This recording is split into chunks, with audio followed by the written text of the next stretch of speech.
Yeah, well, obviously, I went in off on my first break, and that was my second break. So I just took a slight little bit of pace off it and just tried to time it a little bit better than power. And I managed to get a ball into the top pocket, and I had a relatively comfy finish. And then, obviously, after that, he dry broke and left me a pretty easy finish as well. And then the frame there, it was sort of at 4-1, 10 minutes to go. You're thinking, at best, at worst, I've got a 6 red. I know something mad can happen, but... And then when I hit the balls, and I actually got really lucky off the break, and I just dropped a red into the top right pocket, in behind the yellow, and when that went in, it was sort of, they were relatively comfortable as long as I went round them the right way and didn't do anything too silly. But under the 15-second shot clock, obviously anything can happen. But I managed to take the finish out. Yeah, it was a lovely performance. Just before we let you go, I wanted to ask you a little bit about the young man at the table now, our latest last 16 match, Kyle Cooke, at the table here against Matt Cooke. Player from your sort of neck of the woods, but obviously from that sort of next generation, if you like. How impressed have you been with what Kyle's managed to do in his first season as a pro so far with Ultimate Pool? I think he'll be disappointed. Knowing Kyle relatively well, we used to practice together a lot at the English pool. He was big into the money matches last year, and we used to play a lot of race to 25s and 30s, and we'd play a couple of sets a day at times in his local club. So he's a great player, and he definitely doesn't play like his age. Yeah. And his head on his shoulders isn't like his age either. So well, that's I think the most impressive thing about him, and actually it's interesting that you say that. You think he'll probably be a bit disappointed, which seems mad because he's got so long to go in the game and he's right at the start of his journey. But it speaks a lot to how confident and how much he backs his ability that you think he will be a bit. Yeah, definitely. He's come on leaps and bounds over the last 18 months, and I don't know whether this is one season too early to be pro. I think, look, don't get me wrong, he's 23 years old, he's old enough, it's not that. I just think he had a lot of success as an amateur, and it is a completely different animal when you're playing against the players that not so much are another level above. It's hard to explain, but for me, when you're playing against players that don't care that you're the top amateur player, it's like, for example, if you said to me, you're playing against Tom, I'd say, right, okay, obviously he's the number one, but does it really matter? You don't really care about reputation. Yeah, look. Your respectability, but reputation's out the window. Look, all the top 8 players, all the top 16 players really can do what I did there against each other all the time. Yeah. So it's not like, oh my God, I'm playing Tom and I can't win race to 5 or 8, or I'm playing Mick or Chris or Gaz or anyone. It's just a case of you make your balls on the break and you've got your chance. But I think that with Kyle, he had a lot of success in the last season before he turned pro, and I would have probably liked him to just have one more year.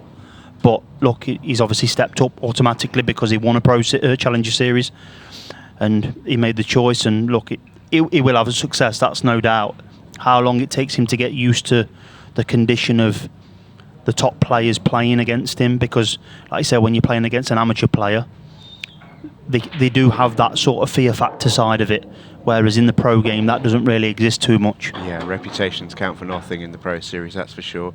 And he runs aground in that first clearance in the match, left himself a little bit short on that 8 ball and couldn't quite find the thinnest of thin cuts back into that bottom corner as Matt Cooke comes to the table.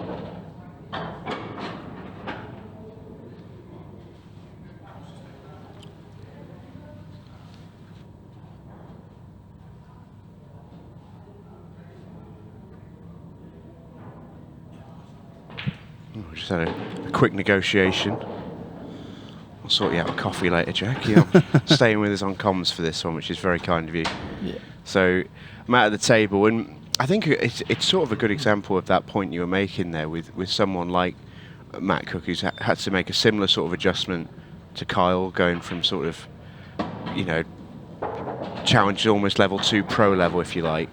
But Matt has got so many years more experience in the game compared to Kyle, and we're sort of seeing this weekend, we're sort of seeing the best really of Cookie. I think he's looked really comfortable. Won his group 3 out of 3 in a good match, in a good group which contained Ronan McCarthy and John McAllister.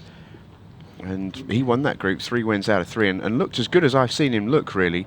As comfortable as I've seen him look on the main sort of arena table.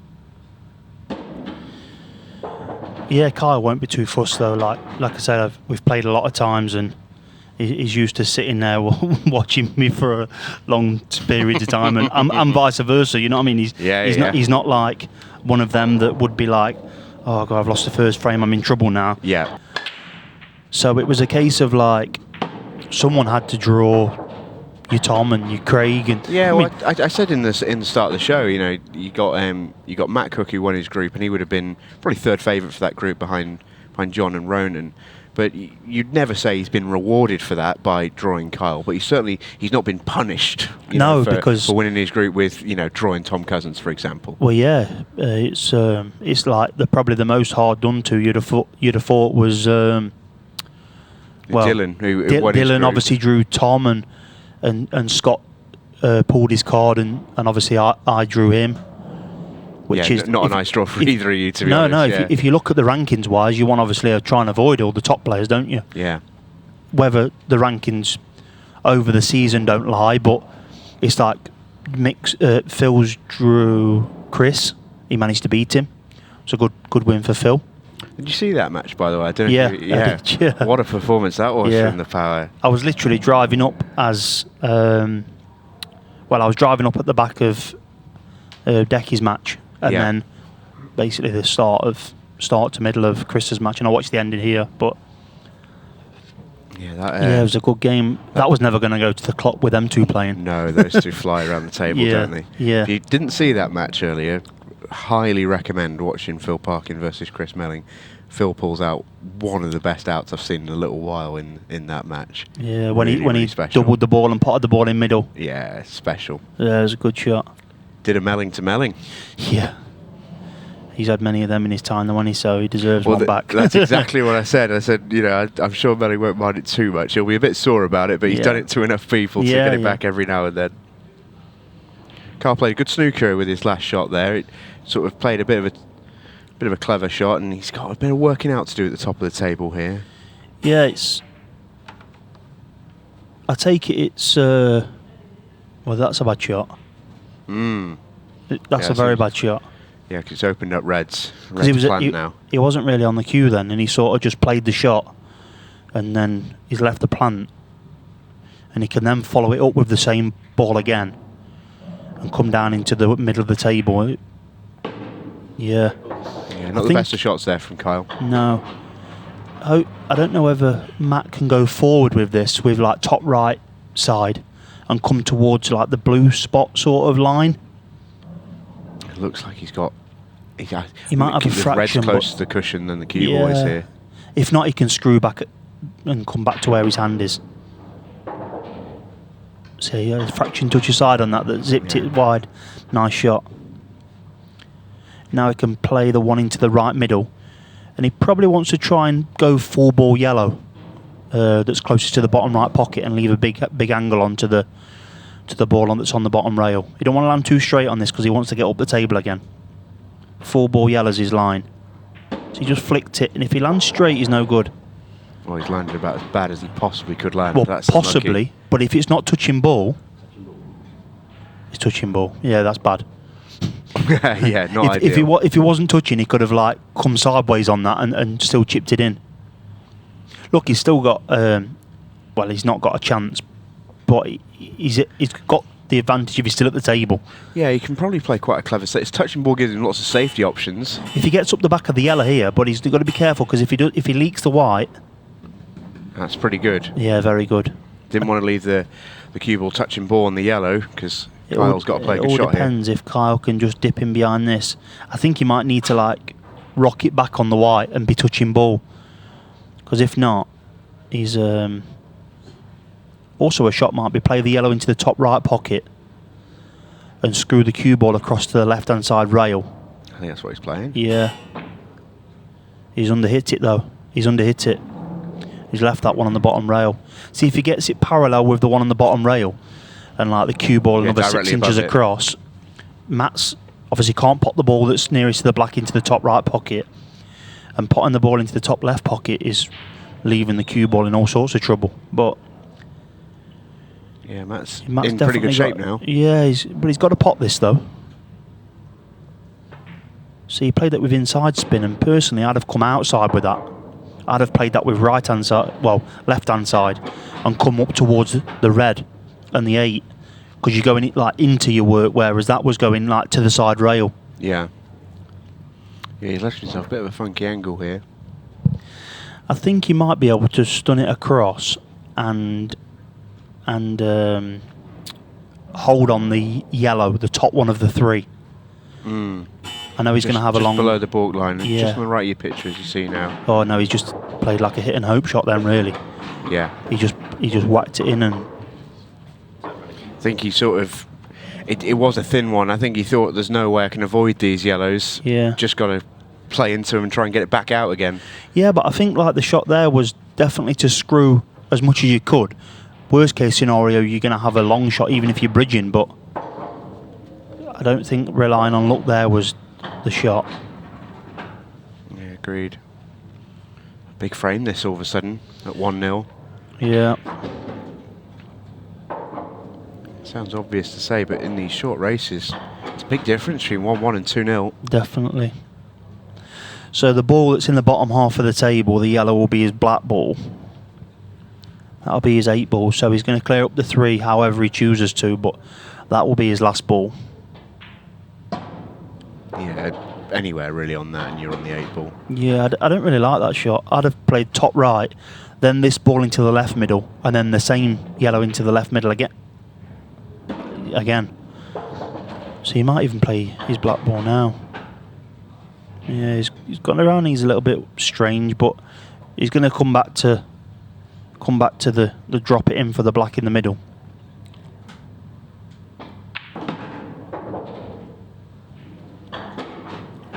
Yeah, and he's pretty perfect, really. Yeah, he would have been there anyway if he'd have potted the yellow in middle, but so it's fine. Yeah, that'll settle Kyle down, and to be honest, if you're looking at the clock here, there's 17 and 43 to go. Yeah, how long more he plays in the England setup, so to speak, I'm not sure, but I feel that for him to go to the next level, he needs to focus on himself and move away from the team sort of stuff. Yeah. Look, there's nothing wrong with it, but I feel that he's definitely got a great chance of being one of the better players, and I think he sort of needs to focus his time more on himself and be a little bit more selfish. I think with Kyle, he's obviously a young lad, and it's still a mates sort of thing. And look, I totally get it. I've been there and I've done it. But I feel that for him to take the step to the next level, he needs to definitely be a bit more selfish. Because he is a nice guy. Yeah, he's a real anomaly in this sport. He's a thoroughly nice young man. Yeah, you don't really get many of those. Yeah, you don't know him all now. But yeah, I feel that he could definitely go up levels. Yeah, I mean, to be honest, I mean, he there's also an element of there's no real rush for him as well. No, you can play this sport for as long as you want, really. Yeah, well, look at Ronan. Yeah, absolutely. He's very old, bus pass sort of age, isn't he? But yeah, he's got 20, 30, 40 years maybe. I don't know. Yeah, probably, and ages and ages in the game, realistically. All it really is if your eyes are okay, it's experience. That's the main thing. When you get to the old, you're just a little bit more savvy around the table compared to a younger lad. See, that's like a clever shot there. Yeah, it's a great shot. By Matt.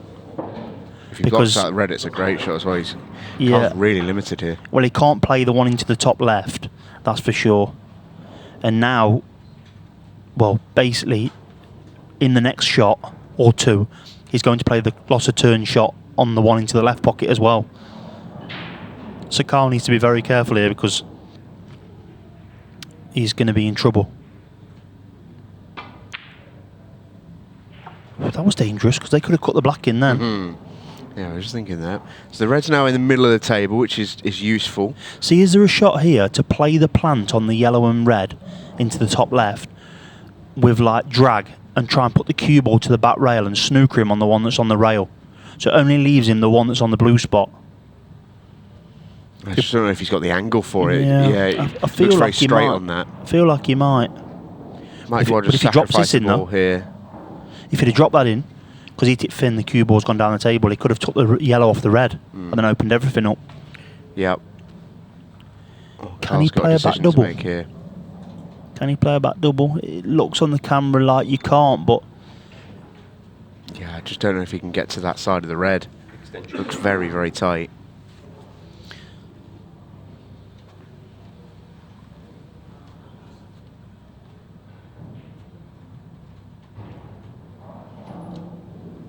Play it with a little bit of left. Double kissed it.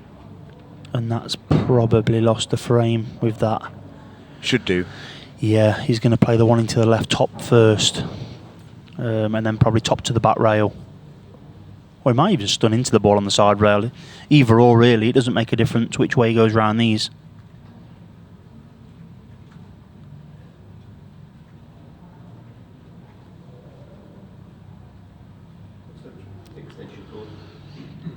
I think I like the one into the top left first and either stun into it or just top off it slightly and run the cue ball to the back rail. Yeah, and they are pretty much as easy as you could wish for, really. Yep. Because he's even got the ball on the middle on the right side of the table to drop down for the 8. Yeah, I think he might play the middle one of the 3 now and then play the bottom one and leave the one that's directly over the pocket as his connection for the black. Right, no, so he just wants to be careful here because he doesn't want to play the last 2 balls that are over the middle because he could land funky on the last one. Yeah, you could leave yourself an off angle. Yeah. You've got to play a shot. But then if he comes low, he can come off the off the top rail and back down. So it's no real. Yeah, we're trying to create problems rather than... Yeah, I don't see how he can make a mistake. But look, you'd have never thought I could have gone enough on that middle bag, but I did. So, you know, very true. Yeah, very true. If it can happen, it's possible. Don't worry about that. Trust me, I've done some things that you never thought were possible before. You go into a ball and think, well, you can't not be on that, and next thing you snookered. Yeah, he can go multiple different ways here, but I think he'll just stun it past the yellow. He just doesn't want to land a fraction low. If he lands really low, he's fine. Really low, he's good, and if he lands high, he's good. You know, just like that's how he didn't want to land. Yeah, that's a little bit annoying. He's now got a shot to play. Well, like I said 4 shots ago, if he takes the one in middle and stuns the same shot he just played, he could take this, then he had top left, top right, the one over middle to run down for the 8. It was a simple pattern, really. I'm telling you wrong, he should still make this shot. He could stun it off the top rail, yeah, but that was a tougher shot than it needed to be. Well, with them, they can sort of sometimes jump out the pocket or be a little bit weird when you're hitting them hard into the middle pockets. It's still absolutely fine. More than one way to skin a cat, of course. And yeah, Matt Cooke is going to get out here. And that clock just keeps on ticking. Magnificent, really, but eventually just got caught out. Is that going to be dry? That feels tough. Yeah, it is. Right, well, this one really, looking at the angle on his first shot, I don't know if he can flick into the 2 yellows on the side rail. If he can, you'll take yellows. Even with the 8 ball surrounded by the 2 reds? Only because you've got the yellow there to break it out. He could actually play it first shot, but it's not the right shot. Looking at that angle, I think he might be too thick on it, on the one into the top left pocket. Yeah. So he's electing reds, but there's a lot of work to do on reds. That looks wide. Oh yeah, a long way wide. That was just a spin on the ball. That was so he played it with a touch of left hand side to kick it across, and he slightly decelerated on it, and that exaggerates the angle a lot more than. And this will be, well, I know they can't really tap around for 10 minutes, but this Matt will be more than happy with this. Yeah, well, especially where the red's gone as well that he's just missed. Yeah. He's tied up to the yellow, so he's got to get a yellow here. That's the biggest thing. Yeah, and then he can get to work. Would you start potting though? I think so. I think yellows are there. 3-1 lead is a great one to have. It a 1-frame lead feels very fragile, even with the 15-second shot clock coming into play now. Me personally, I don't like potting there. I think I played safe there. Really? Yeah. That's interesting. And just let you carry on. Well, yeah, if you were playing me, yeah. No, not you. Not you. I think I'd have gone from. Yeah, he'd run about 15 goes. I'd probably had 2 shots by now already. Yeah. No, but I think that, look, he's played a good shot there, but I feel that... Was it maybe just a case of getting the better colour set and then... Possibly, but really, is there anything going on? I don't really think that any of the sets are favourite, and for Matt to start potting, look, I get that you want to be on your set, but when both sets are dodgy... He's going here. Like that felt like a risk. Yeah, it's same again. Kyle's got the 8. Is there a case here for playing the passer turn and potting the yellow in the bottom right pocket? Yeah, I think he's lining it up. Cue ball to the bottom rail, or even across behind the red. Nice. That really makes yellows tricky now. And that, for me, that goes back to when Matt potted his ball. He didn't need to pot the ball. He could have played that yellow that Kyle's just potted, dumped it onto the side rail, put the cue ball onto the 8, left Kyle nothing, and said to you need to win the frame, I don't. I get there's 8 minutes to go. Well, there's 8 minutes to go now. There was 10, but if you look at the Reds now, they're not all bad. They're not too bad. Yeah, and I suppose if you wanted to maybe flip the script a little bit there, you could maybe argue that if he's going to go, he had the angle in his very first shot, the yellow to the bottom right, to go into the 8 ball. And there you go. Well, if you're going to take yellows, go and win the frame. Yeah, I just think that... Whether that's the right shot or not, but that felt like if you were going to do it that way almost. Because, Kyle had the loss of turn there. That was basically a sitting duck, and it made the odds of Matt winning this frame really, really small. I think as long as he pots this ball, he can now stun the red into the 8. Just to lift it off. Just to touch it. Any touch on it's fine. Apart from that touch. Apart from that one, yeah. Oh, now he's a little. But he could play a deadly shot. No! Don't play that shot. Yeah. Play the other one. Yeah, and come in behind the 8 ball. No. But he's still done the same thing. Yeah, but he didn't have to move the balls away from the 8. The 8 now goes. He could have played off the other red and wedged him in, and he could have trapped scenario, him. Yeah. He couldn't have actually got out of the ball. Well, he could have, but he couldn't have. Whereas now, if Matt does hit a yellow, Kyle's in trouble. Well, Kyle's going to have to get. If he's going aggressive, he's got to almost play the blue shot in snooker here and break into him. Oh, I don't like this. Yeah. Yeah, it was. I don't think that was there. And that all comes from the choice of shot when he elects to play the safety, because he had the ability to just drift off this red that he's playing now and going behind. He's probably going to play the same shot now. Exactly that. Yeah, and he should have played that before. But if you look where the red was, yeah, he couldn't have actually got out the snooker. Yeah, agreed. Yeah, just a little miss of a trick there from Kyle. Yeah, you're absolutely right. And that just it's not. He's going to try and rattle the pocket. Kyle will get out a dodge. Yeah, he's been very fortunate there. Is Kyle a sort of player who, when he, even though he's going to win this frame and, fair play to him, he's still going to win the frame, that he'll sort of look back at this and think, I should have played a better shot there, or is he the sort of... No, he would. He would be, yeah. Yeah. I think... It's a good sign, that. The good thing with Kyle is he does actually watch. So when... There's nothing worse than when you're practicing against someone. Well, we're 2 each, and there's 5 minutes to go. This could go anywhere. So the only advantage you've got here is the break, and it's a massive frame. This is because someone is going to win this frame, and he's hit them good. He's hit them real nice. Yeah, that's his best break of the match by quite a way. And I think Reds are very comfortable. The red next to the yellow goes over the middle. I don't know if the red that's closest to the yellow on the baulk line may be a little bit dodgy. It might go into the top right looking at that angle. Red balls in play.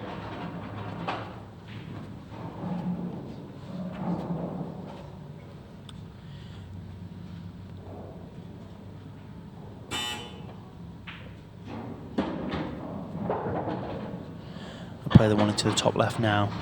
Stop the cue ball dead. And then play the one into the top right. If it does obviously go, which it clearly must. Yeah, that tells you it goes. Yep. So now it's just a case of picking your way. Me personally, I think I like the one that's closest to the black next.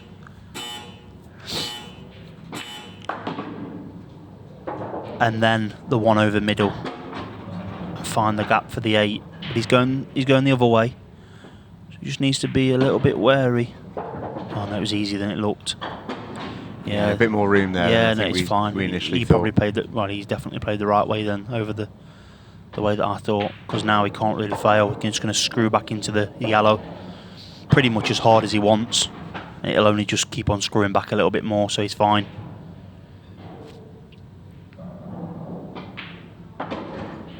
So Kyle Cooke with his best visits to the table, I think, in the match. He's looked clean and assured in this one. Good time to break and clear at 2-2 with less than 5 minutes to play. I think that Jack definitely needs to get off to a quick start. And 2-0 looking like 3-0 isn't the start that he was after. Oh, that's not the break that Matt Cooke was after. That is the worst possible outcome for him. Kicked him off here, I think. I think he struck this pretty well. Actually, saying that, wasn't a good cue ball initially. Was getting away with it. And when he needed a good break, that wasn't it. So Kyle Cooke with the chance to go on the hill. It was actually dry anyway. So I know the cue ball's gone in off, but really, even a dry break's it's borderline similar to a in off anyway. That's the only saving that you can actually take from an in off is if you was to dry break, you don't mind it too much, even though it's very frustrating still. Has he slightly overcooked that? I think so. If it is, he might be able to play the plant. No, he couldn't. Oh, disaster.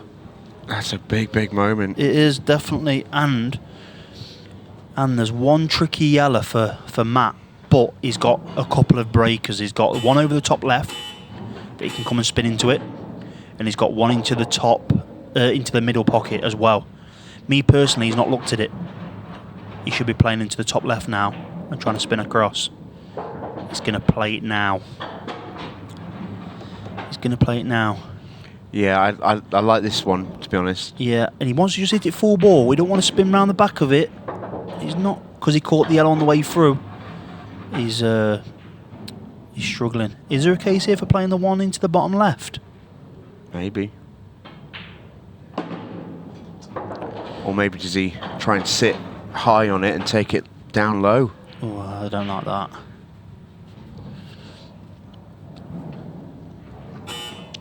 He's going to have the angle to maybe spin into it. And he's played a great shot. Wow. Oh no. Oh, it's going to sit. Sure. There's more than half the ball in the pocket there. That's incredible. Look at that. This is tricky though. Yeah, this is horrible. Yeah, that was so tricky. missable. Yeah, it was a lot harder than it looked because the cue ball was slightly smaller.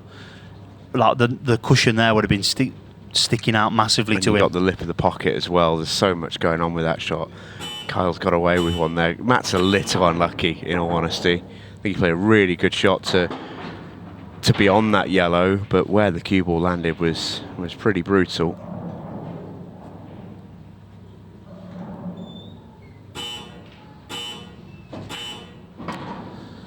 And that's all she wrote, I think.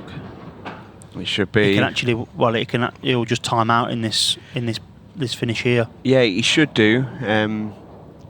If he's able to think about match clock in this sort of environment, He did have the ability That's to not great. run all 4 pots and take the match out. He's going to have to take the other yellow into the bottom right pocket, I think, unless he can punch it across, but it's dangerous. I think you should take your medicine here. And he has.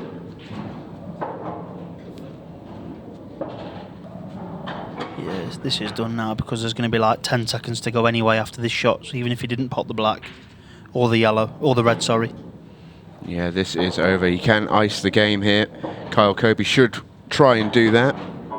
Yeah, he's not thought about it, has he? No, just pots the ball, gets it done. And that is frame with 3 seconds left. And Matt Cooke is going to concede. So Kyle Cooke gets the job done and enters into the quarter-final.